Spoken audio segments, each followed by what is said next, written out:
Vlogger बनणं एवढं सोपं नसतं गाईज, कारण ह्याच्या मग खूप मेहनत असते. फायनली मी FC रोडला आलेले आहे थोडीशी शॉपिंग करण्यासाठी.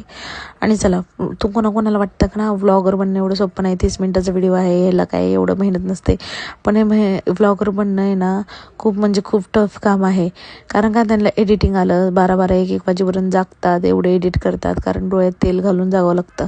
खूप म्हणजे व्लॉगर बनणं सोपं नाही. आणि लोकांना वाटतं खूप इझी आहे व्लॉगर बनणं, आणि ह्याच्या म्हणजे मेहनत 2 मिनिटाचं काम आहे, 3 मिनिटाचं काम आहे, असं नसतं गाईज. खूप म्हणजे खूप मेहनत करावं लागतं. माझं तर लहान बाळ ठेवून मी सगळं कामं करत असते. बघा फायनली बसमध्ये आलेले आहे मी, कारण बसशिवाय ऑप्शन नाही आम्हाला, हे तुम्हाला तर चांगलंच माहिती आहे. आणि माझी मुलगी बघा टुकूर टुकूर सगळीकडे बघत आहे. आणि फायनली मी अंडा करी घेतलेली आहे करायला. याचा सगळा मसाला मी दाखवणार आहे तुम्हाला आज. आणि एवढी सुंदर अंडा कढी झाली होती ना, खूप म्हणजे खूप टेस्टी झाली होती.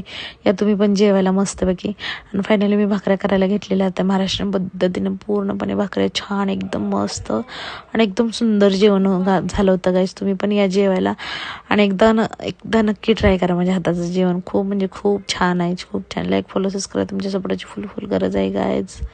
Bye bye everybody, love you all.